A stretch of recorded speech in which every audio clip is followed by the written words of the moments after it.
Assalamualaikum warahmatullahi wabarakatuh. Perkenalkan kami dari kelompok 3 akan mempresentasikan hasil diskusi kami, yaitu tentang kedudukan Pancasila sebagai ideologi bangsa dan negara, eee, dan masuknya pengaruh ideologi dunia dalam berbagai sendi kehidupan. Di sini ada anggota kelompok, yaitu ada saya sendiri Kamelia, ya terusnya adalah Amanda Apsarini, terusnya adalah Deovi, Rian Francisco, Ika Mareta, Raja Fajar Lingga, Rohani, Lydia, Sarah Alfia, Muhammad Nurman, Aditya Gibson, Muhammad Esa, M. Eka Diswandi, Anugrah Maria, M. Fairuz, Okta Roma, dan Agatha Andromeda. Pancasila tersusun atas dua kata Sanskerta.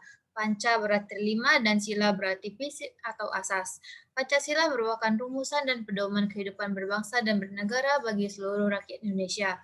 Pancasila lahir pada tanggal 1 Juni 1945 dan disahkan oleh Panitia Persiapan Kemerdekaan Indonesia pada tanggal 18 Agustus 1945 bersamaan dengan disahkannya pembukaan UUD 1945 dan batang tubuh UUD 1945.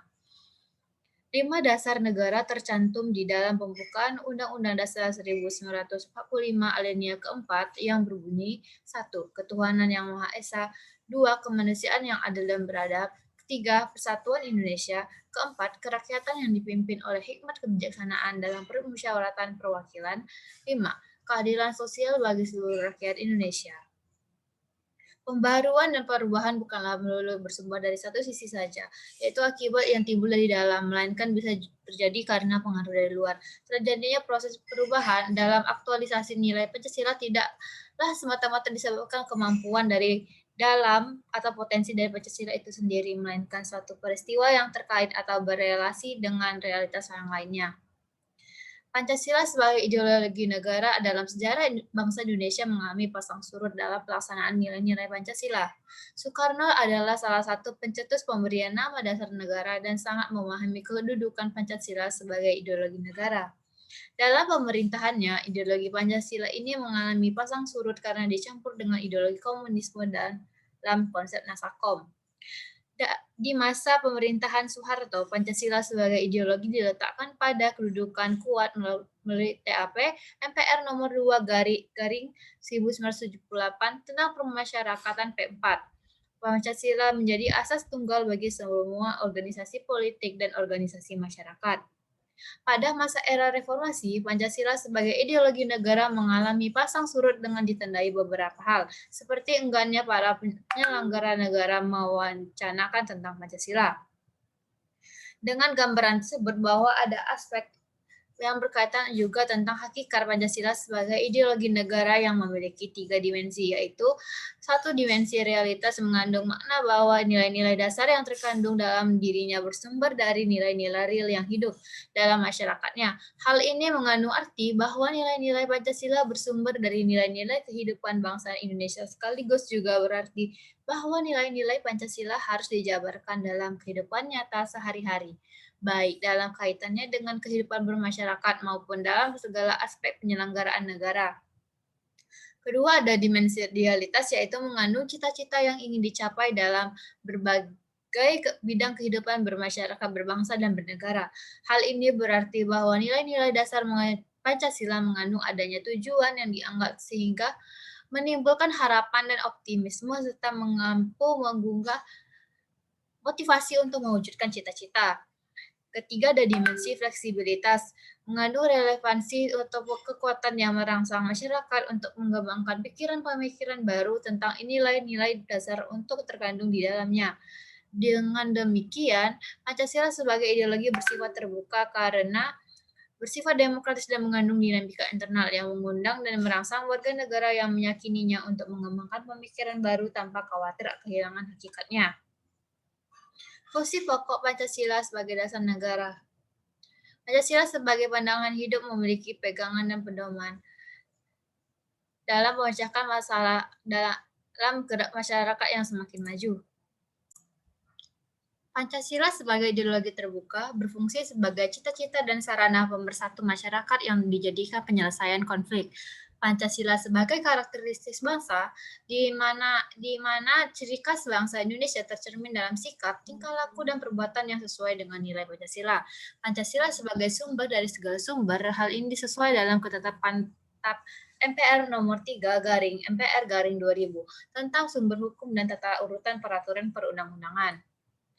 Macam-macam ideologi di dunia. Pertama ada komunisme. Komunis merupakan salah satu ideologi besar yang digunakan oleh beberapa negara di dunia ini. Awal ajarannya berasal dari tokoh Karl Marx dan Friedrich Engels, di mana fokus utama tujuan dari ideologi ini adalah untuk memperjuangkan hak semua kelas sosial yang ada di dalam masyarakat, menjadi kelas sosial yang sama tanpa adanya perbedaan sesuai dengan hak dan kewajiban warga negara. Komunisme juga memiliki nama lain yaitu Marxisme atau Leninisme karena kedua tokoh inilah yang melahirkan ideologi di dunia. Kedua ada kapitalisme adalah ideologi kapitalisme banyak digunakan oleh berbagai negara di dunia hingga saat ini. Inti dari paham ini adalah adanya kapital atau modal yang dikuasai oleh pihak swasta di mana negara tidak memiliki kekuasaan untuk terjadinya sistem ekonomi dan hanya berperan sebagai pengawas saja. Para penguasa ini memiliki tujuan yang jelas yaitu mendapatkan keuntungan sebesar-besarnya dengan pengorbanan yang seminimal mungkin, sehingga untuk mencapai hal tersebut negara tidak boleh ikut campur dalam usaha mereka. Anarkisme itu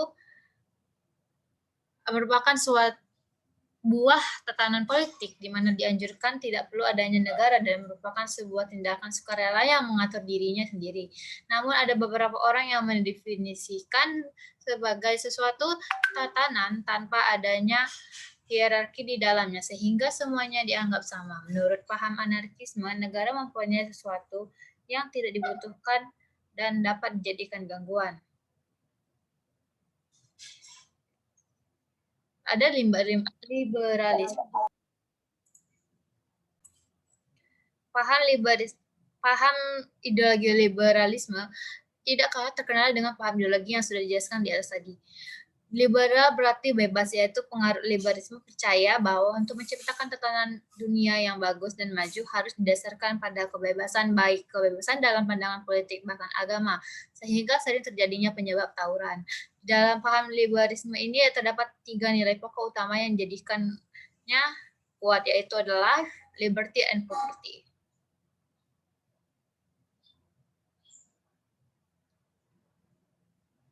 Selanjutnya akan dijelaskan kepada teman saya. Meraih kekuasaan sehingga terjadinya benturan kepentingan politik adalah hal yang biasa. 3. Pemerintah kurang konsisten dalam menegakkan hukum. 4. Menurunnya rasa persatuan dan kesatuan ditandai dengan adanya konflik di beberapa daerah. 5. Korupsi yang semakin terbuka dan membudaya. Faktor eksternal yang mempengaruhi implementasi ideologi Pancasila. Faktor eksternal tersebut adalah yang pertama globalisasi. Perubahan era globalisasi menjadi salah satu pengaruh besar perubahan dinamika Pancasila. Perubahan era globalisasi dapat membawa nilai positif dan negatif bagi bangsa Indonesia. Nilai positifnya, kita dapat mempererat hubungan antar bangsa dan dengan mudah mengenal dan belajar kebudayaan asing. Sedangkan nilai negatifnya adalah masyarakat akan lebih tertarik dengan budaya luar dan rusaknya moral bangsa. Di bidang politik, masuknya globalisasi akan menimbulkan gerakan separatisme dan ketergantungan terhadap negara lain. Di bidang ekonomi, masuknya globalisasi akan menciptakan ketergantungan ekonomi nasional terhadap ekonomi global. Sedangkan di bidang budaya, masuknya globalisasi akan mengendurkan budaya nasional dan eksistensi jati diri dan identitas bangsa.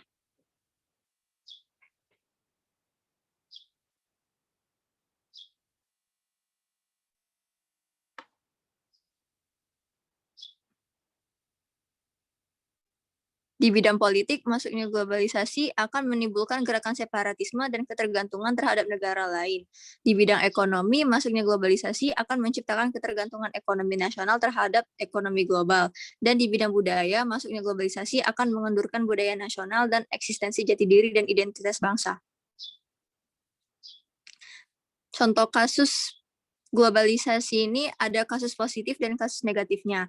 Kasus positifnya bisa mengenalkan budaya luar dan bertukar budaya, munculnya solidaritas antar bangsa, meningkatkan perekonomian bangsa, memperkenalkan sektor pariwisata, dan mempererat hubungan diplomatik. Sementara itu, kasus negatifnya adalah terpengaruh budaya barat atau luar, lunturnya nilai-nilai Pancasila, menimbulkan kenakalan remaja dan pergaulan bebas, hegemoni negara adidaya, terjadinya neokolonialisme dan nepotisme, serta masuknya paham-paham barat. Faktor internal yang mempengaruhi implementasi ideologi bangsa. Adapun meliputi hal-hal berikut. Yang pertama, pergantian rezim yang berkuasa melahirkan kebijakan politik yang berorientasi pada kepentingan kelompok atau partai sehingga ideologi Pancasila sering terabaikan. Yang kedua, penyalahgunaan kekuasaan atau korupsi mengakibatkan rendahnya kepercayaan masyarakat terhadap rezim yang berkuasa sehingga kepercayaan terhadap ideologi menurun drastis. Contoh kasus yang kedua adalah kasus korupsi bansos COVID sebesar 17 miliar rupiah. Penyelenggaraan pendidikan Pancasila diatur dalam pasal 31 ayat 1 pada Undang-Undang Dasar 1945, pasal 2 Undang-Undang Nomor 12 Tahun 2012 tentang Pendidikan Tinggi, pasal 35 ayat 5 Undang-Undang Nomor 12 Tahun 2012 tentang Pendidikan Tinggi, dan Undang-Undang Nomor 2 Tahun 1989 tentang Sistem Pendidikan Nasional. Tujuan penyelenggaraan pendidikan Pancasila di perguruan tinggi adalah sebagai berikut. Yang pertama, memperkuat Pancasila sebagai dasar falsafah negara dan ideologi bangsa, memberikan pemahaman dan penghayatan atas jiwa dan nilai-nilai dasar Pancasila untuk menerapkannya dalam kehidupan bermasyarakat, berbangsa, dan bernegara. 3. Mempersiapkan mahasiswa agar mampu menganalisis dan mencari solusi terhadap berbagai persoalan kehidupan berdasarkan nilai-nilai Pancasila dan UUD NRI 1945. Yang terakhir, membentuk sikap mental mahasiswa untuk mampu mengapresiasi nilai-nilai Pancasila.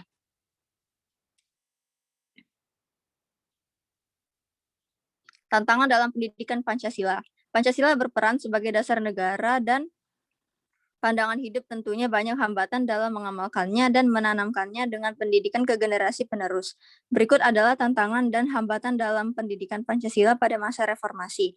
Yang pertama, nilai-nilai Pancasila yang harus menghadapi kencangnya pengaruh globalisasi dengan nilai-nilai luar yang banyak bertolak belakang dengan nilai-nilai uluhur Pancasila. 2. Munculnya ideologi-ideologi lain yang bertentangan dengan Pancasila seperti liberalis, kapitalis, dan lainnya yang masuk ke Indonesia. 3. Menurunnya rasa persatuan dan kesatuan. 4. Sistem pendidikan yang lebih mengutamakan pendidikan tidak berhubungan dengan Pancasila. 5. Teknologi informasi yang telah maju mengakibatkan berubahnya pandangan masyarakat mengenai nilai-nilai Pancasila.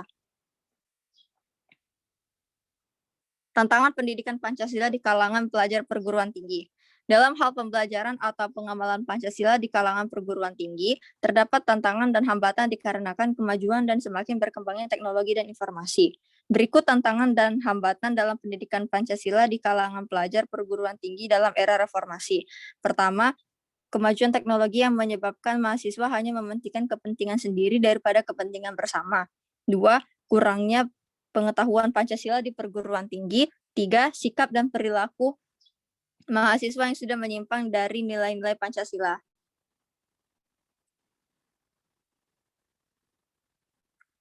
Critical review. Nilai dasar Pancasila dapat menyesuaikan diri dengan perkembangan zaman. Hal ini karena Pancasila merupakan ideologi yang bersifat terbuka dengan ciri nilai dan cita-citanya tidak dipaksakan dari luar, melainkan digali dan diambil dari kekayaan.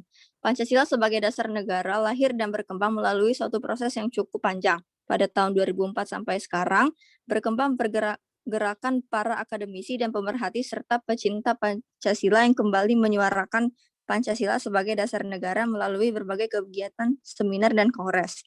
Hal tersebut ditujukan untuk mengembalikan eksistensi Pancasila dan membudayakan nilai-nilai Pancasila sebagai pandangan hidup bangsa serta menegaskan Pancasila sebagai dasar negara guna menjadi sumber hukum dalam penyelenggaraan pemerintahan negara.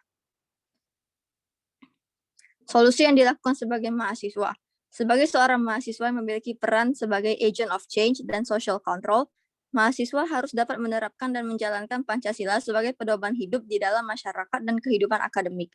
Mahasiswa juga diharapkan tetap terus menempa dirinya menjadi pribadi-pribadi yang memiliki kematangan intelektual, kreatif, percaya diri, inovatif, dan memiliki setia kawanan tinggi dan semangat pengabdian terhadap masyarakat, bangsa, dan negara yang tinggi. Solusi yang dilakukan sebagai mahasiswa. Mahasiswa harus belajar dengan reflektif dari suara-suara rakyat yang terbungkam, memiliki kepribadian yang ramah terhadap perbedaan dan mendorong batas kemampuan diri masing-masing. Dengan begitu, para mahasiswa akan lebih menghargai Pancasila dan dapat menerapkannya dalam kehidupan. Kemudian dengan sistem deradikalisasi yang merupakan strategi untuk menetralisir paham-paham yang dianggap radikal dan membahayakan dengan cara pendekatan tanpa kekerasan. Selain itu, mahasiswa juga harus memiliki kepribadian dengan kemampuan profesional yang tinggi, cinta tanah air, sikap keterbukaan, kebersamaan, dan kemitraan. Undang-undang yang mengatur Pancasila. Pasal 2 Undang-Undang Nomor 12 Tahun 2011 tentang pembentukan peraturan perundang-undangan yang menyatakan bahwa Pancasila adalah sumber segala hukum negara. Berangkat dari hal tersebut, segala peraturan perundang-undangan di negara Republik Indonesia harus bersumber dari Pancasila. Kedudukan Pancasila berdasarkan teori Hans Nawiaski di atas Undang-Undang Dasar 1945 atau sumber dari segala sumber hukum, namun bukan merupakan dasar hukum tertinggi dalam hierarki peraturan undangan. Karena dasar hukum tertinggi dalam hierarki UUD 1945 sesuai pasal 7 ayat 1 Undang-Undang 12 tahun 2011. Sehingga dapat dilaksanakan bahwa Pancasila bukan dasar hukum, melainkan sebagai sumber dari segala sumber hukum. Terima kasih.